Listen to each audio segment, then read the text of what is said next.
بسم اللہ الرحمن الرحیم۔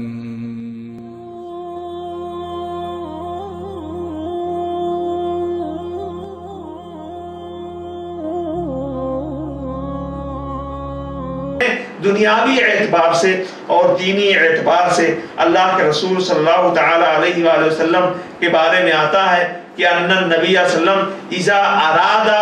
ان یاکل او ینام وهو جنوب توضا۔ اللہ کے رسول صلی اللہ تعالی علیہ وآلہ وسلم جب جنوبی ہوتے تھے،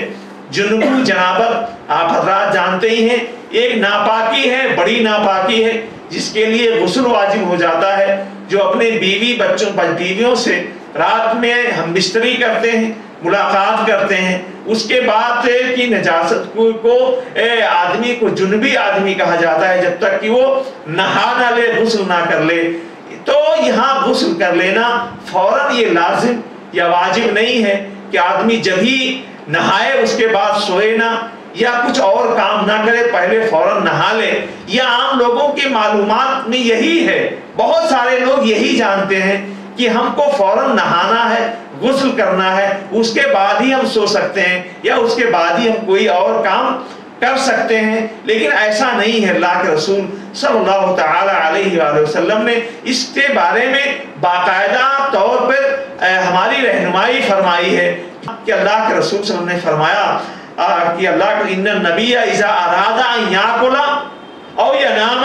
وهو جنوب توضا۔ اللہ کے رسول جنبی ہوتے تھے، جنابت کی حالت میں ہوتے تھے، اپنی بیویوں سے ہم بستر ہو کر کے پھر سونے کے جب ارادہ کرتے تھے، یا اللہ کے رسول صلی اللہ علیہ وسلم عام طور سے کھانا کچھ نہ کچھ کھاتے بھی تھے۔ ہم کو اور آپ کو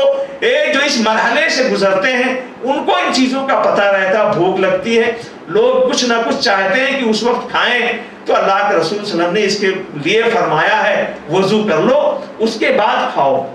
اس کے بعد کھاؤ۔ ایک سلسلہ بتایا اللہ کے رسول صلی اللہ علیہ وسلم نے، ایک فضیلت وضو کا یہ ہے کہ آپ جنبی حالت میں ہیں، آپ ہم بستری سے فارغ ہوئے ہیں اور آپ کچھ کھانا چاہتے ہیں، وضو کر کے اس کے بعد کھاؤ۔ ابھی آپ غسل نہیں کرنا چاہتے، ابھی سونے کا وقت ہے اور آپ چاہتے ہیں یا کسی چیز میں ہیں، آپ سونا ہی چاہ رہے ہیں، آپ فوراً غسل نہیں کرنا چاہتے، یا دوسری شکل میں یہ ہے کہ آپ دوبارہ سے ارادہ رکھتے ہیں، تو اللہ کے رسول صلی اللہ علیہ وسلم نے اس کے بارے میں فرمایا کہ تم لوگ وضو کر لو۔ تو اللہ کے رسول اذا اراد ان یاکل، جب بھی جنابت کے بعد بستری کے بعد کچھ کھانے پینے کا ارادہ کرتے تب بھی وضو کر لیتے، یا اسی طرح سے اگر جناب ہم بستری کے بعد سونے کا ارادہ ہوتا، غسل کا ارادہ نہیں ہوتا تھا، تب بھی اللہ کے رسول صلی اللہ تعالی علیہ وآلہ وسلم وضو کر لیا کرتے تھے۔ یعنی جنبی ہونے کے بعد میں ہر حال میں ہم کو وضو کر ہی لینا چاہیے۔ اگر غسل کا، نہانے کا ارادہ نہ ہو، موقع نہ ہو، تو کم سے کم ہم وضو کر کے تبھی بستر پہ جائیں یا کوئی چیز کھائیں پیئیں۔ اسی طرح سے حیات